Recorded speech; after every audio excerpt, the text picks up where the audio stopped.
কিভাবে দ্রুত সময়ের মধ্যে এটা ছড়িয়ে দিলে এক, এবং এই টাকাটা আসলে হচ্ছে নির্বাচনের উদ্দেশ্যে ব্যবহার করার জন্য নিয়ে যাওয়া হচ্ছে কিনা, আইন শৃঙ্খলা বাহিনীটা শিওর হয়েছে কিনা, শিওর না হয়ে তারা যে কাজটা করলো এটা নির্বাচনের আমরা এই কথাটা বলতে চাই যে এই কাজ যারা করেছেন আইন শৃঙ্খলা বাহিনীর সাথে উদ্দেশ্য প্রণোদিত, এই জন্য আমরা বলেছি যে আইন শৃঙ্খলার সাথে রিলেটেড একদল লোক, যেটা গতকালকে সিরাজগঞ্জ সদরে হয়েছে, আরো বিভিন্ন জায়গাগুলোতে হচ্ছে, একদল লোক ইন্টেনশনালি এই সমস্ত নাটক সাজানোর চেষ্টা করা হচ্ছে গিয়ে।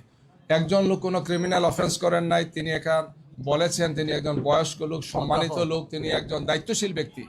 এরপরও এটাকে সাজানো মানেই হচ্ছে যে নির্বাচনে যারা হেরে যাচ্ছেন মনে হচ্ছে তারা কোনো না কোনোভাবে জনগণকে বিভ্রান্ত করার জন্য এই ধরনের একটা অসৎ উদ্দেশ্যে কাজগুলো তারা করেছেন। সবার কাছে দৃশ্যমান, সবার কাছে আকালমন্দকে ইশারায় কাফি, আপনারা বুঝতে পারতেছেন কারা এই কাজগুলো করছেন, কারা ব্রিফিং করেন, কারা যান সবকিছু মিলে। আমরা সব জায়গাতেই এই বিষয়গুলো আমরা জানিয়েছি এবং জানাচ্ছি। জি, আমরা শেষ করতে পারি।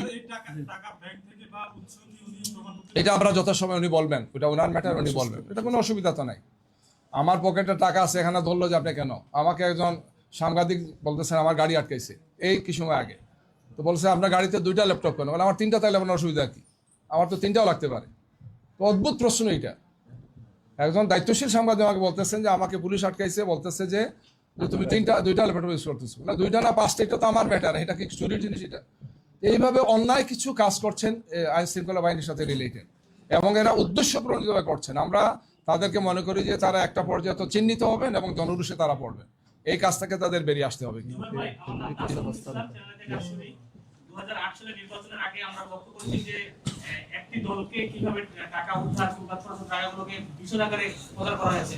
নির্বাচনের আগের দিন এই যে বিভিন্ন জায়গায় জামাতের প্রার্থীদের দলের নেতা কর্মীদেরকে এটা কি সে 8 সালের পুনরাবৃত্তি কিনা? আমরা আশঙ্কা করছি যে এই ধরনের মিডিয়া ট্রায়াল বা এই ধরনের প্রশাসনিক কিছু কাজ করে আমাদের মর্যাদাকে, আমাদের সম্মানকে এবং জনগণকে বিভ্রান্ত করে একটা অপপ্রয়াস অতীতেও করেছেন। তখন করেছিল ফেসিবাদের দোসররা, ফেসিবাদ এবং তার দোসররা। এখন নতুন ফেসিবাদ যাতে এই কাজগুলো না করে, যারা করবেন তারা ফেসিবাদের দোষর হিসেবে চিহ্নিত হবে। আমরা জনগণের কাছে আমাদের সবগুলো বিষয়কে স্পষ্ট রাখি। জনগণ এটাকে রুখে দেবে। এই ধরনের কোনো যদি চেষ্টা কেউ করেন, 8-এর মতো হোক, আর 14-এর মতো হোক, আর 18-এর মতো হোক, আর 24-এর মতো হোক, বাংলাদেশ ওখানে আর এই অবস্থায় নাই। 24-এর বাংলাদেশ, 24-এর 5 আগস্টের বাংলাদেশ কমপ্লিটলি চেঞ্জ হয়ে গেছে। সুতরাং এখানে এই ধরনের কোনো যদি অপচেষ্টা কেউ করেন, তাদের জন্য জনগণ প্রস্তুত আছেন, প্রস্তুত থাকবেন। সবাইকে জি ধন্যবাদ।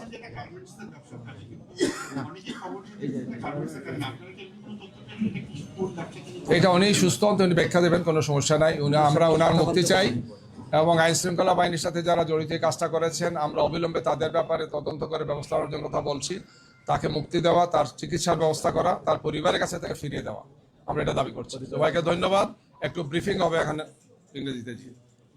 Very quickly, I will be stating in English. Of course, our Assistant Secretary General has highlighted issues in Maulubi Bazaar and Dhaka 15, where Amir Jamaat's constituency, where one of the offices were set on fire, and in Kumilla 4, of course, there was issues and intimidating threats made by the opponents.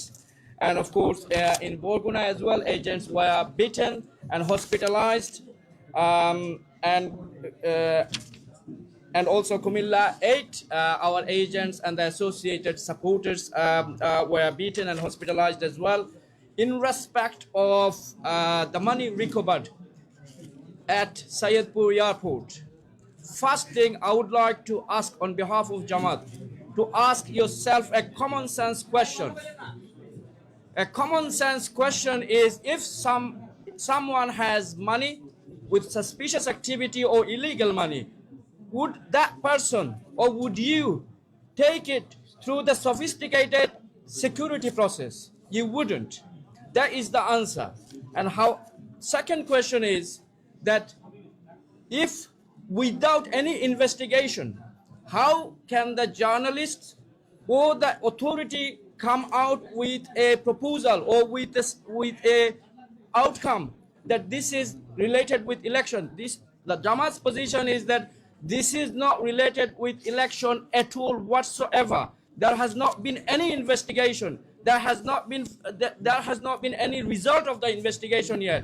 Third question to you: how come the law enforcement agency people let the journalist interview the person without investigation, without completing the investigation?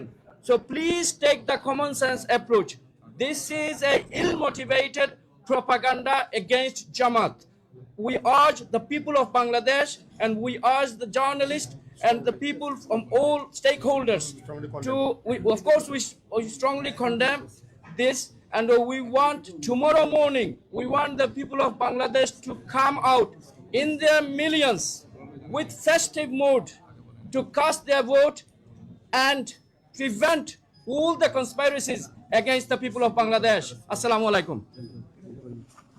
একটু সংযোজন আছে, আমাদের কাছে একটা নতুন তথ্য আসছে যে যখন তিনি যাচ্ছেন ঢাকা এয়ারপোর্ট থেকে, ঢাকা হযরত শাহজালাল আন্তর্জাতিক বিমানবন্দরের ইন্টারনাল টার্মিনাল যেটা অর্থাৎ কি বলে এটার নাম ডোমেস্টিক টার্মিনাল, তখন এটা সেখানকার দায়িত্বরত কর্মকর্তারা জেনেছেন, জেনে তারা এটা অনাপত্তিপত্র দিয়েছেন যে ইন্টারনালি এই ধরনের টাকা বহন করতে কোনো অসুবিধা নাই। আমাদের কাছে তথ্য আছে, আমরা এই ব্যাপারে যে সংশ্লিষ্ট কাগজটা আপনাদেরকে দেব, সেটা হচ্ছেন বিমানবন্দরের নির্বাহী পরিচালক গ্রুপ ক্যাপ্টেন রাগিব সামাদ, নির্বাহী পরিচালক গ্রুপ ক্যাপ্টেন রাগিব সামাদ বলেছেন যে আভ্যন্তরীণ রুটে এই ধরনের অর্থ পরিবহনে কোনো বাধা নেই, অনাপত্তিপত্র তিনি দিয়েছেন। আমরা সেই কাগজটা আমরা গ্রুপে দিয়ে দেবো আপনাদের কাছে। সুতরাং এটা বোঝাই যাচ্ছে যে এটা একটা পরিকল্পিতভাবে একটা ইল মোটিভেটেড এবং জামাত ইসলামীকে তার নেতৃবৃন্দকে এটা প্রশ্নবিদ্ধ করার জন্য এই কাজটা করা হয়েছে। যেখান থেকে তিনি স্টার্ট করেছেন সেখানে তারা দেখেছেন, তারা সেখানে ওকে করেছেন, অথচ পৌঁছার পরে সেখানে গিয়ে এই নাটকটা সাজানো হয়েছে গিয়ে, এবং এর মাধ্যমে একজন বয়স্ক মানুষকে, একজন দায়িত্বশীল ব্যক্তিকে, তার দলকে প্রশ্নবিদ্ধ করা হয়েছে। আমরা আপনাদেরকে গ্রুপে এটা দিয়ে দেবো। ধন্যবাদ সবাইকে। আসসালামু আলাইকুম। ধন্যবাদ।